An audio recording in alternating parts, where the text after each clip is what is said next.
The dream is building machines that can go anywhere a person or animal can go. That's how I see the future.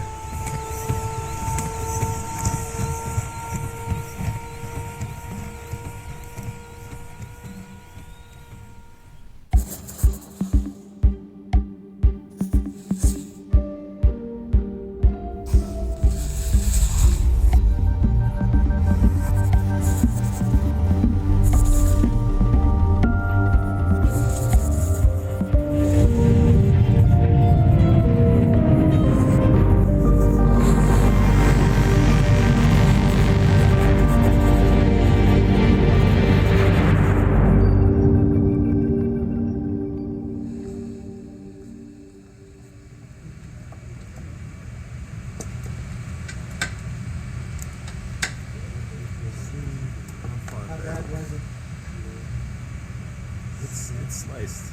Well, I don't think we're going to be able to fix this one. This is going to go into the scrap pile. But we'll make more. I'm Mark Rabert. I run Boston Dynamics. I was a graduate student at MIT. And we went to a lab where someone had a robot arm taken apart on the table. And I was a roboticist from that day on. Now, we like to think that we're changing people's ideas of what robots can do. I'm not really the inventor, I'm the organizer, and really it's the teams and the teamwork that end up with the designs of the robots and getting them working and all that.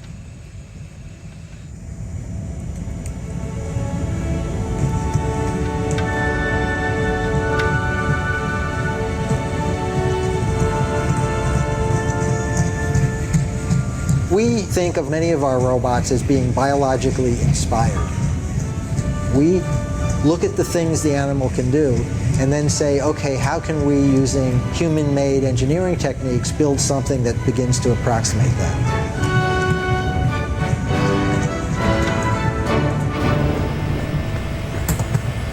I think the most interesting thing about Spot is before we built it, we had done 3 different generations of quadruped robot. And I would have thought, with that much work that was done over maybe 6 years, that we weren't going to really see much improvement in behavior or in design. And boy, that just turned out to be wrong.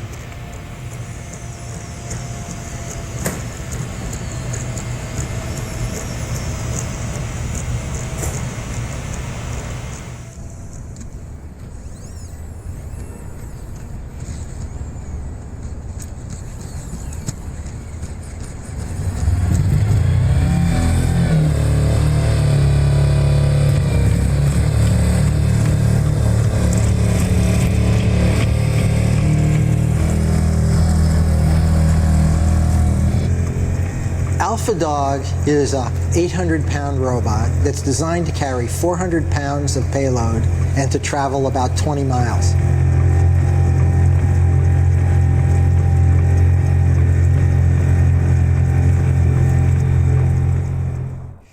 When I first started in robotics, I got interested right away in how people worked and trying to build robots that were a little more like people.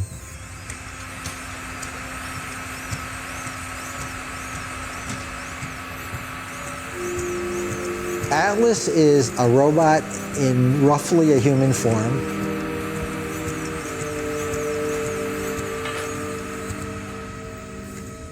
The robot has a bunch of sensors in its limbs that are very important for its ability to balance and move. Every time a leg touches the ground, the robot can feel that, it knows the location of the ground.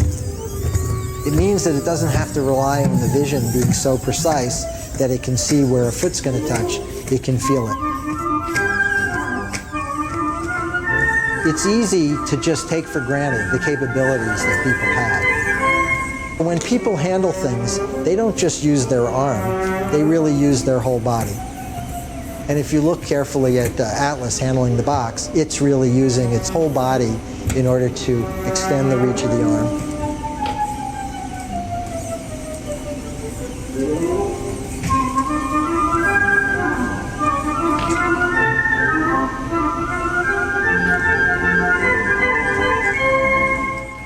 One of the things we do routinely with our robots is we show their ability to balance. Someone would go up to it. We wanted to be careful we didn't get hurt, so we would kick it with our foot. But people felt like we were being mean to the robot.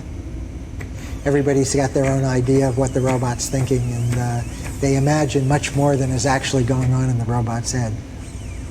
We feel more like proud parents showing off what our kids can do. It's not like we're giving them a hard time. One of our approaches to building robots we call build it, break it, fix it. We just assume that we're going to break the robot many times every day. Everybody knows that when there's like a really juicy crash, that Raybert wants to see it. That's kind of fun.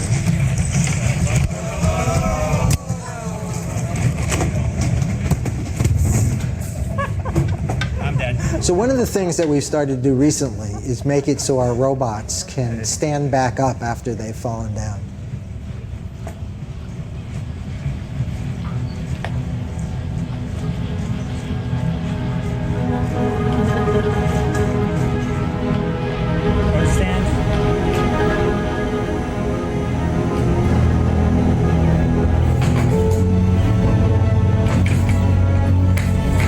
If the robot can get back up again after it's fallen, you can go after very aggressive terrain.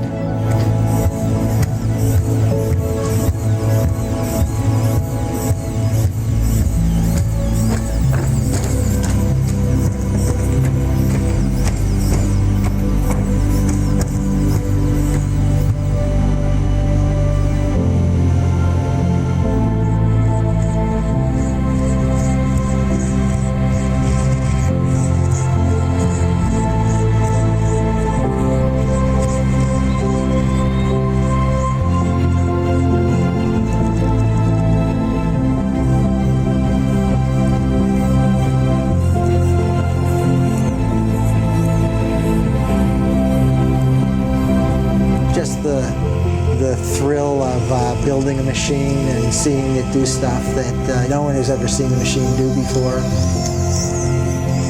What could be better than that?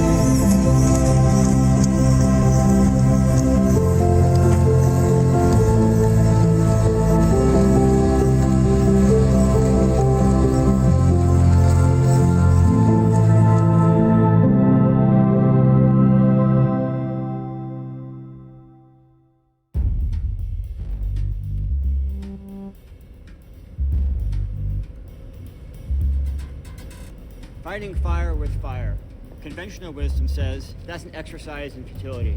But at GE, we don't pay much attention to conventional wisdom. So we're going to conduct an experiment on Jason here to prove that you can fight fire with fire. Or, more accurately, with the sound of fire. The theory is intense bursts of sound cool flames, extinguishing them. Sound crazy? Well, actually, GE uses sound in a lot of innovations, including a new, more precise kind of mammogram that uses ultrasound instead of X-rays. But first, we need fire sounds.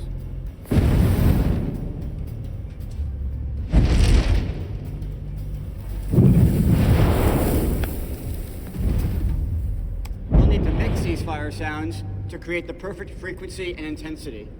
We'll aim this sound at the fire with these modified speakers. Lots of them.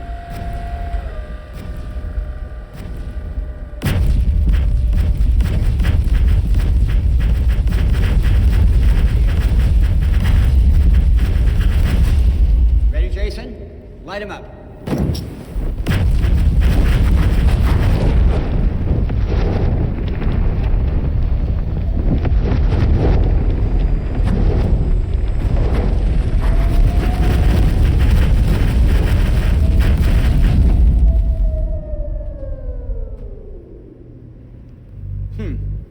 So, it seems you can fight fire with fire. Sound.